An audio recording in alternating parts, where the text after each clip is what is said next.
Hello friends, कैसे हैं आप सब। आशा करते हैं आप अच्छे होंगे।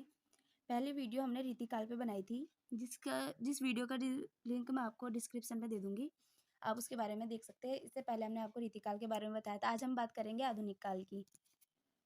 तो सबसे पहले तो हम ये बताते हैं आपको आधुनिक काल क्या था। आधुनिक काल साफ साफ शब्दों से पता चल रहा है कि आज का समय, मतलब आधुनिक समय जो हमारा चल रहा है इस टाइम पे। तो हम आपको बताते हैं, जो आधुनिक काल है वो हिंदी साहित्य का वह काल माना गया है जिसमें हिंदी का संपूर्ण विकास हुआ है। हिंदी का विकास मतलब यहीं पर अंतिम हो गया। इसके बाद मतलब किसी और काल का वर्णन नहीं है आगे। तो इस युग में पद्य गद्य कहानी नाटक आदि हिंदी की समस्त विधाओं का विकास हुआ है। इस युग को हिंदी साहित्य का सर्वश्रेष्ठ युग कहते हैं और इसमें जो सबसे ज़्यादा बोली गई है वो खड़ी बोली का उपयोग हुआ है। गद्य में, पद्य में, हर चीज़ में। अब यहाँ पर दिया है आधुनिक काल की विशेषताएं। तो ये हमने 4 लिखी हैं, वैसे और भी हो सकती हैं अगर आप किताबों में ढूंढेंगे। तो सबसे पहले ये राष्ट्रीय भावना। हम सीधे सीधे समझ जाते हैं कि इस काल में जो है राष्ट्रीय भावना को बहुत विशेषता दी गई है।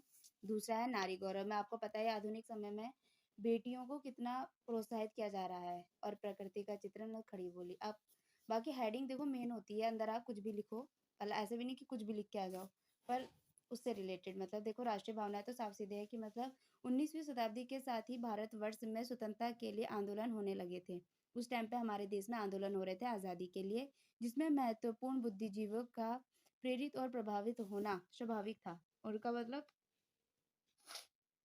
सॉरी जिसमें संपूर्ण बुद्धिजीवियों मतलब जितने भी हमारे कवि थे उन्होंने बहुत अच्छी तरीके से राष्ट्र के बारे में गद्य लिखे हैं, पद्य लिखे हैं। मैंने आपको पिछली वीडियो में भी बताया था कि हम आपके लिए ऐसे पद जरूर लाएंगे जो हमारे अच्छे मतलब जो हमारे तुलसीदास कबीरदास जी ने जो हमारे भक्ति काल में रहे हैं, रीति काल में रहे हैं कवि, उन्होंने लिखे हैं। और आधुनिक काल में पद्य को छोड़ करके पद्य के साथ साथ गद्य भी यूज में हुआ था। मतलब गद्य पे भी बहुत जोर डाले गए हैं आधुनिक काल पे। ठीक है, तो जिसके फलस्वरूप देशभक्ति और राष्ट्रीय से ओतप्रोत कविताएं लिखी गई हैं। देशभक्ति से मतलब मैंने आपको बता दिया, राष्ट्र के बारे में बहुत अच्छा वर्णन किया है। भारतीय तो हिंदू भाषा की उन्नति के लिए चिन्हित है। मैथिली शरण गुप्त व जयशंकर प्रसाद और निराला जी राष्ट्र पुरातन मेहता के गीत गाते थे। ठीक है, दूसरा है हमारा यहाँ पे नारी गौरव का अंकन। आधुनिक काल की एक महत्व विशेषता यह है कि इसमें नारी को गौरवपूर्ण स्थान दिया गया है। यहाँ नारी माँ, बहन, बेटी सभी रूप में मानी जाती है। मतलब एक माँ की तरह, एक बहन की तरह, एक बेटी की तरह उनके साथ व्यवहार किया जाना चाहिए। एक आधुनिक काल में ऐसा वर्णन होता है गद्य में, पद्य में। ठीक है, नारी के लिए तो इस टाइम पे बहुत अच्छा मतलब दिया गया है कि बेटी बढ़ाओ, बेटी बढ़ाओ, बेटी पढ़ाओ। ये अक्सर आप सुने होंगे। जो सरकार है हमारी मोदी जी की बहुत अच्छा कर रहे हैं नारी लोगों के लिए। तीसरा है इसमें प्रकृति का चित्रण। मैंने आपको बता दिया प्रकृति का चित्रण जितना अच्छा होगा उतना अच्छा मतलब एक चित्र से बहुत अच्छा प्रभाव पड़ता है। प्रकृति के चित्र से कविता पर, किसी भी चीज़ पर उसे जल्दी से समझ लेते हैं हम। तो यहाँ पर जो लिखा है ये हिंदी साहित्य के मध्यकाल में प्रकृति के काव्यों का अधिक स्थान नहीं मिला।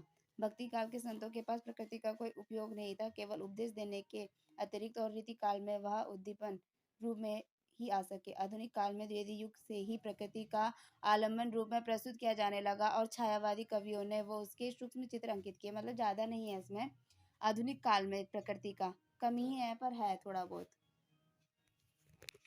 फोर्थ पॉइंट है इसमें खड़ी बोली। मैंने आपको बताया कि इसमें सबसे ज़्यादा जो भाषा है वो खड़ी बोली का प्रयोग किया गया आधुनिक काल में। खड़ी बोली ज़्यादातर कहाँ बोली जाती है? यूपी में, उत्तर प्रदेश में। ठीक है, इस युग में खड़ी बोली का विकास गद्य और पद्य दोनों क्षेत्रों में पर्याप्त रूप में हुआ है। इस युग में ब्रज, अवधी आदि भाषाएं लुप्त होती चली गई। शुरू में हमारी ब्रज थी, अवधी थी भाषाएं जो और काल थे हमारे, पर इस काल में जो है हमारे आधुनिक काल की बात कर रहे हैं। तो आधुनिक काल में खड़ी बोली का बहुत ज़्यादा प्रयोग है। आजकल आप किताबों में देखते ही हैं। और आगे हमने इससे पहले जितने भी कालों की वीडियो बताई है हम वो आपको लिंक डिस्क्रिप्शन में देंगे। आप उन वीडियो को जाकर देख सकते हैं। आगे वाली वीडियो में हम आधुनिक काल के युग के बताएंगे कि आधुनिक काल कितने युगों में बटा, कितने भाग हैं उनके। तो प्लीज़ अगर आपको वीडियो अच्छी लगती है तो लाइक करें, और जो हम नहीं बता पाए हैं, जो आपको पहला बोलना या जहाँ पे हम गलत हैं, आप हमें कमेंट करके बता सकते हैं। धन्यवाद।